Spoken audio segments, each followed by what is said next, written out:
Hi. Here's what the ghost of Hamlet says to Hamlet. Ghost. I am thy father's spirit, doomed for a certain term to walk the night, and for the day confined to fast in fires. To the foul crimes done in my days of nature are burnt and purged away, but that I am forbid to tell the secrets of my prison house. I could a tale unfold whose lightest word would harrow up thy soul, freeze thy young blood, make thy two eyes like stars start from their spheres, thy knotted um, thy knotted and combined locks to part, and each particular hair to stand and end, like quills upon the fretful porpentine.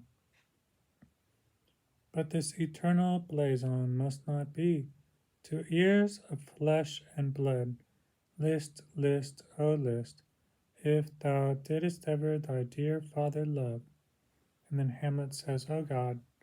And the ghost says, revenge is foul and most unnatural murder. Hamlet says, murder. Ghost says, murder most foul. As in the best it is, but this most foul, strange, and unnatural. Hamlet says to him, haste me to know it, that I with wings as swift as meditation or the thoughts of love may sweep to my revenge. Ghost says, I find thee apt, and duller shouldst thou be than the fat weed that roots itself in ease on Lethe wharf. Wouldst thou not stir in this, now, Hamlet, here? 'Tis given out that sleeping in my orchard a serpent stung me. So the whole ear of Denmark is by a forged process of my death rankly abused. But know, thou noble youth, the serpent that did sting thy father's life now wears his crown. O my prophetic soul, my uncle, and the ghost says, aye, that incestuous, that adulterate beast, with witchcraft of his wit, with traitorous gifts. I'm going to stop here for a second just to insert. Laertes, when he dies, says, I am justly killed with mine own treachery. So the word treachery goes with traitorous here. Shakespeare uses it in a similar way. A wicked wit and gifts that have the power so to seduce one to his shameful lust, the will of my most seeming virtuous queen. O Hamlet, what a falling off was there from me, whose love was that of dignity, that it went hand in hand even with the vow I made to her in marriage, and to decline upon a wretch. I think Hamlet uses the word wretch too for Polonius, if I'm not mistaken, when he kills him. Let's find out real quick. Queen and Polonius. Thou wretched, he says, as kill a king, and then Hamlet says, I, lady, 'twas my word, lifts up the Aros and discovers Polonius. Thou wretched, rash, intruding fool, farewell. I took thee for thy better, take thy fortune, too finest to be too busy as some danger. And so he says wretched there too. Back to the ghost, who said, upon a wretch whose natural gifts were poor. Actually, to those of mine, let me go to the word natural, as in natural gifts, because I think when Hamlet Hamlet talks with Ophelia, he talks um, about how women put on makeup and take away the face that nature gave them or God gave them. Let's see if he uses the word nature real quick. Um,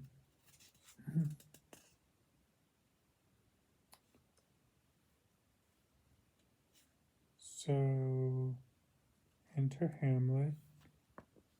So Hamlet's talking with Ophelia. And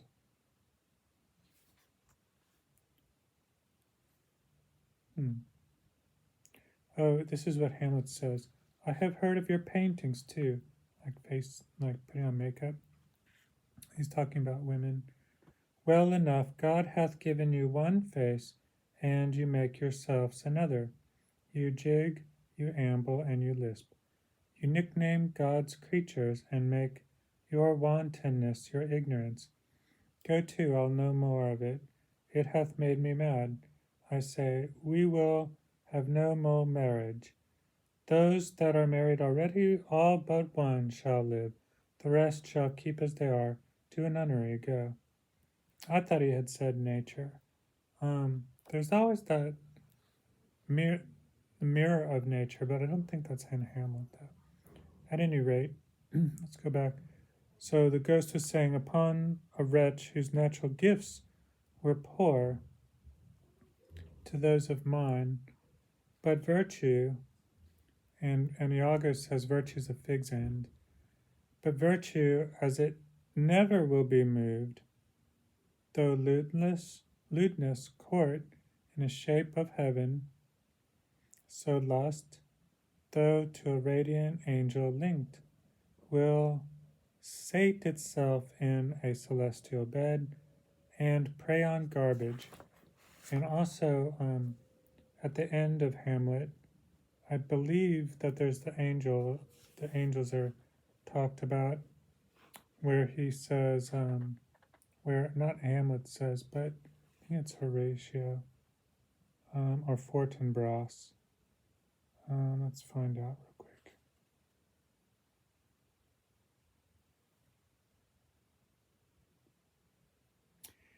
It's Horatio. He says, now cracks a noble heart.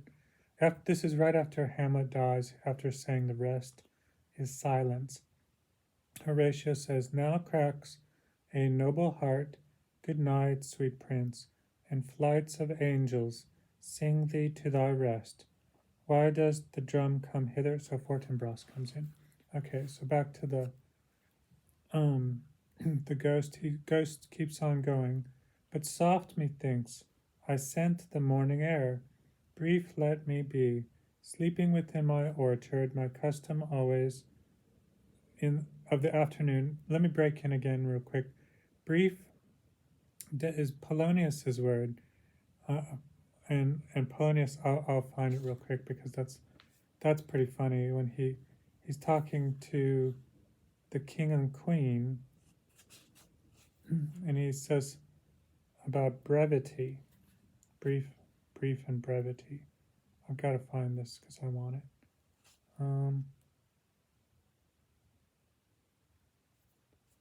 Let's see here. So maybe I skipped it too far out. Oh no, there's also a part where Polonius is talking to Ophelia. Maybe that's where the brevity is the soul of wit. That's what it was. Brevity is the soul of wit. Anyways, let me see if I can find it to give you more context.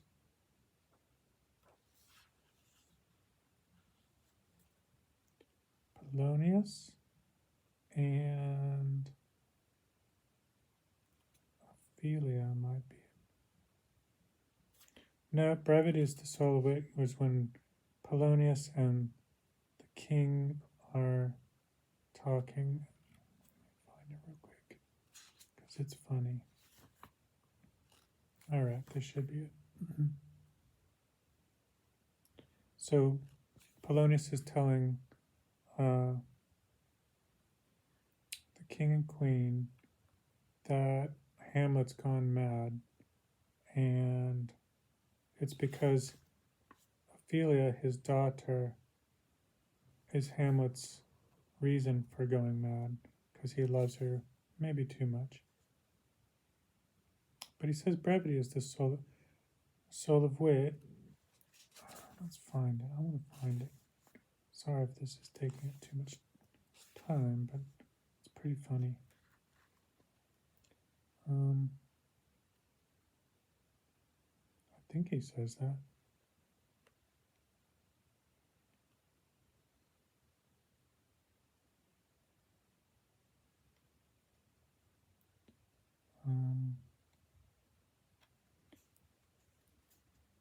Well, actually, I was going in the wrong direction.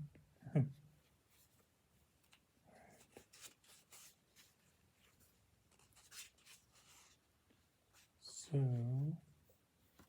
no, I wasn't going in the wrong direction.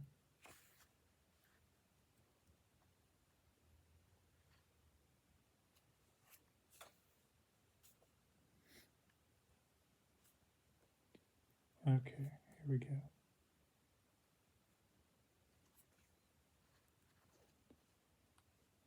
So it's right before Polonius talks to Hamlet, where he's talking about words that Hamlet's reading.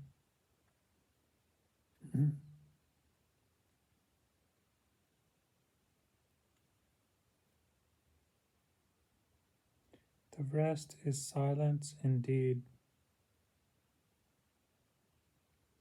All right.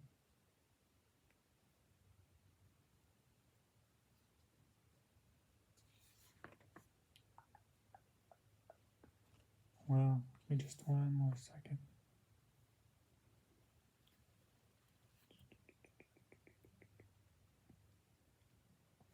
Oh, it should be right here. Oh, the Queen says, more matter and less art. And right before that, Polonius says, this business is well ended, my liege, and madam, to postulate what majesty should be, what duty is, why day is day, night night, and time is time, where nothing but to waste night, day, and time. Therefore, since brevity is the soul of wit, and tediousness the limbs and outward flourishes, I will be brief. Your noble son is mad. Mad call I it, for to define true madness. What is it but to be nothing else but mad, but let that go. That's why I wanted it. It's funny. All right, so back to the ghost again, and then I'll stop. So brief let it be. The morning air, brief. Sleeping within my orchard, my custom always of the afternoon. Upon my secure hour, thy uncle stole, with juice of cursed Habana in a vial, and in the porches of my ears did pour the leprous distilment, whose effect holds such an enmity with blood of man, that swift as quicksilver. That word swift, actually, even like with quicksilver, I think Hamlet uses when he's talking with Rosencrantz and Guildenstern. Let me just check on that real quick, and then I'll go back and finish. So, if I can find it. I think he's talking about playing on a flute, on a recorder that is, to Guildenstern. And he says something about, it's about the swift, there's special providence in a sparrow's fall. Actually, I don't know if swift is in there either, but let me find that one first. There's special, the readiness is all, he says. Just like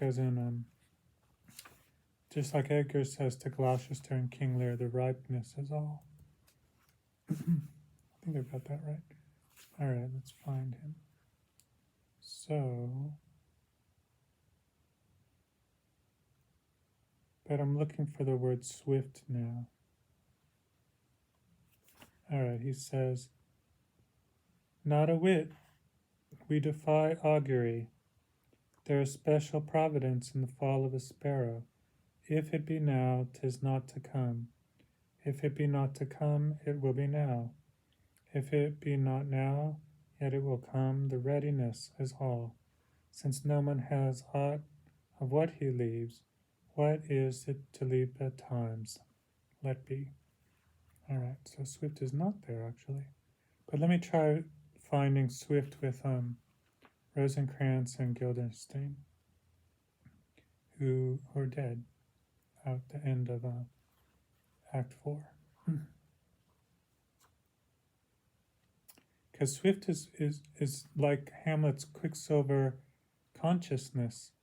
He's super swift. I wish I was a swift. Oh, here's it goes so slowly. Speaking of swift, I will do it, my lord, says a captain, and Fortinbras says, go softly on. I thought it said slowly, but it's softly. All right, let me find Swift and then I'll get going. So Swift,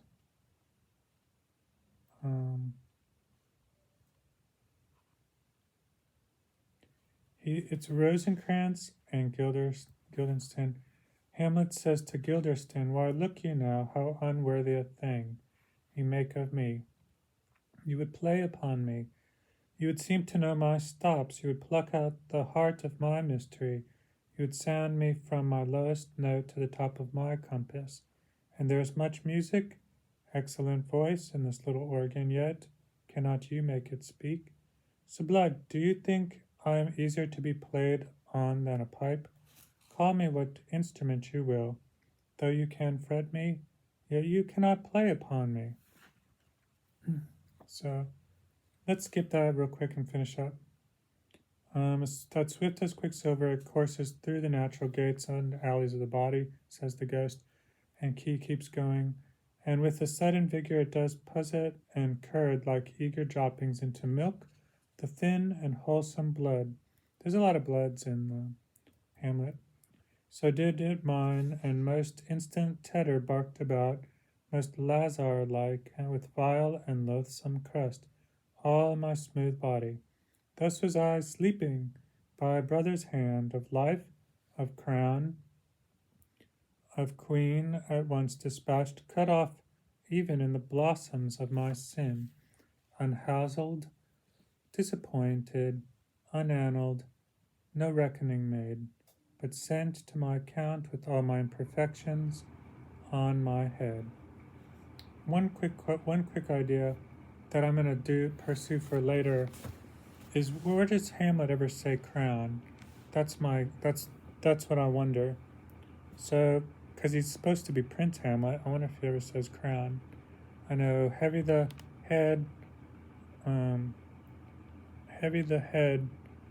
lies the head who wears a crown, or weary lies the head who wears a crown, is in another play of King Henry V, or fourth part 2. Thanks for watching.